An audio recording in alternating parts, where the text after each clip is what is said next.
all you can shoot about that jig up and dance up. My paper pussy I want. Hey that girl, watch that scene, digging the dancing queen.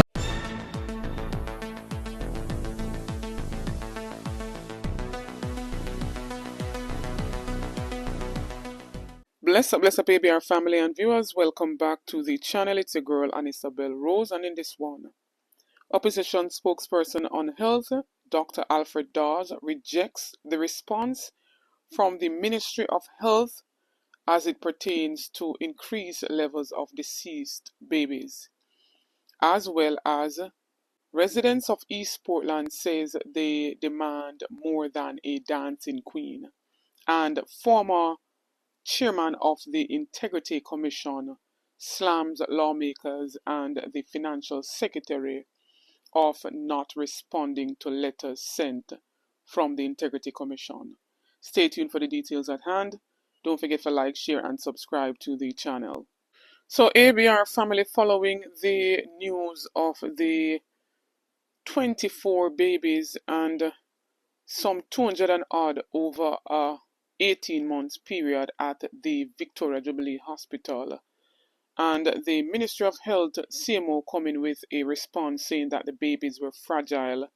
Babies died because of natural causes as to prematurity and low birth weight, is not sitting well with the opposition Minister on Health, Dr. Alfred Dawes, and he says we must reject those. He even made mention of the poor conditions that the staff have to be working under.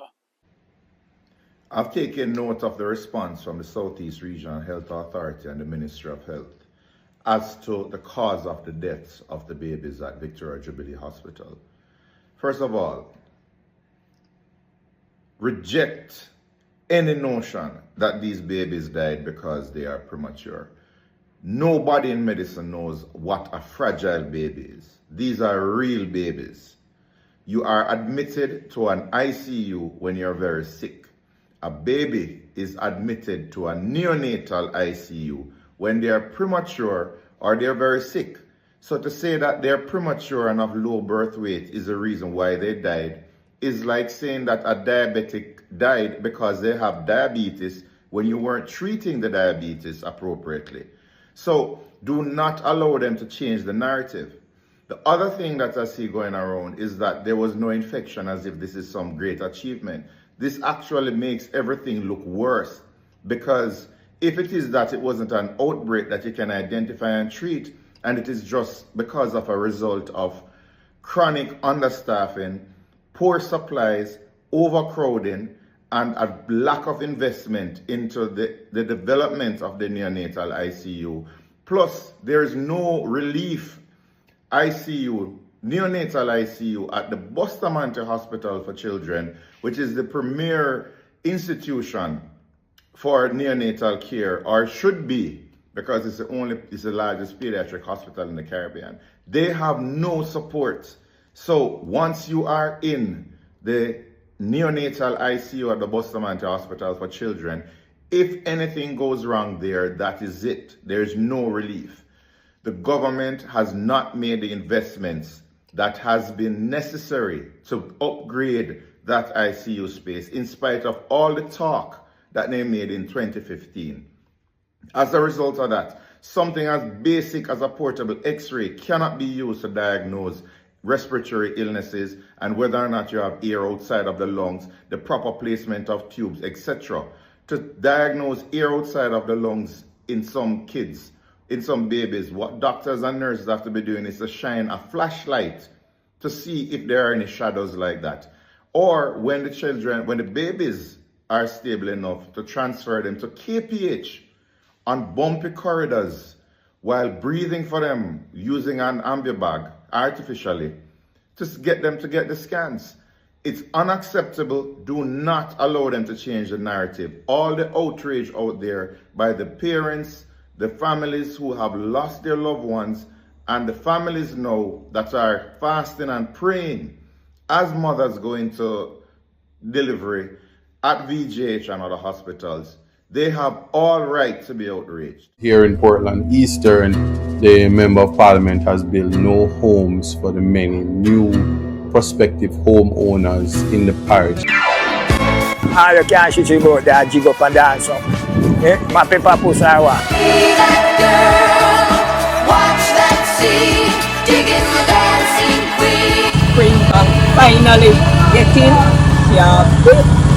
Sooner than later, gonna have carpeting.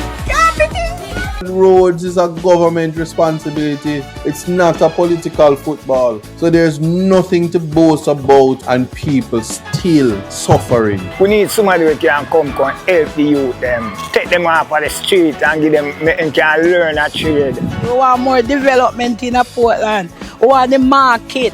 Housing is important. Water is important. We know all of these solutions that government is supposed to do is lacking. We don't want somebody who come dance and jig up themselves, so brother. You are the dancing queen. There is an inability to present ideas that include the people when it comes to development. I used to do one thing and survive. So I close on my livelihood, let down the blood and go rafting and boat ride and stand. Get into the mind that your representatives are your servants. And the minute they stop serving you, they have to go.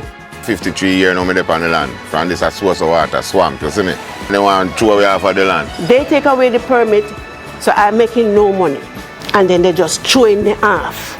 And if they're only serving you because it's election time, and if they're only fixing your roads and providing for you so that they can get your vote, to disenfranchise and abandon you for the next 5 years so bitterness can fill your heart. Remember, that is your doing. So we prefer a man like Isaac who can come and come stand up with youth and even with the elder.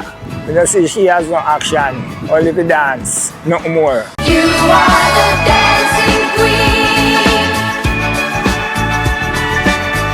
Now, in the Integrity Commission's annual report of 2024-2025, the former chairman of the Integrity Commission, Seymour Panton, is basically, furious of the non-response of some letters sent to the Parliament to Speaker of the House, Juliet Holness, and even to the Financial Secretary.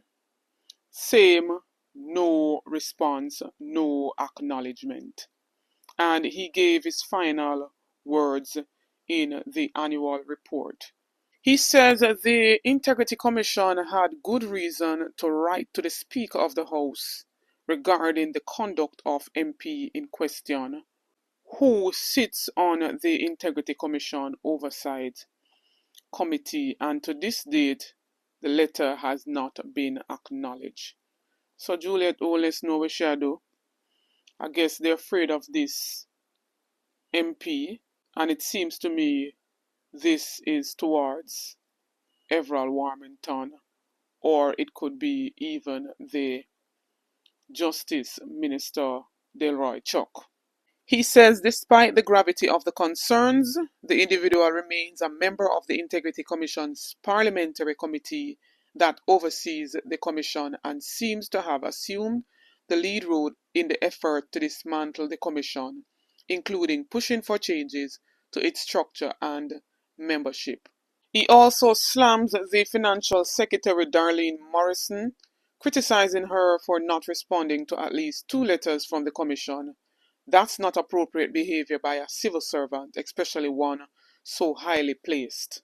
He says he's disappointed with what he described as an antagonism from some government legislators who are members of the ruling Jamaica Labour Party. Their actions are shameful. There should be no compromise when it comes to ethical conduct and integrity in public life. And that is very true. And we know that they have a code of conduct for the parliament. And it seems as if the government parliamentarians can do whatever they want in the parliament and not be reprimanded. 3 letters in total sent to the Parliament, 1 to the Speaker of the House and 2 to the Financial Secretary at the Parliament, and none was acknowledged. So on the seat for yourself right there, so, and on hear from the former chairman of the Integrity Commission, Mr. Seymour Panton, saying that it's shameful. So, ABR family and viewers, please to me you wanna say in the comment section. I wanna think about the dancing queen. The people them don't want her, they want a Isaac Buchanan. And the Ministry of Health needs to answer some more questions. The public needs to know. Stay tuned for more videos, stay tuned for more updates. Please to like, share and subscribe to the channel. Get this video to at least 7,000 likes. Big up on yourself. Happy Saturday.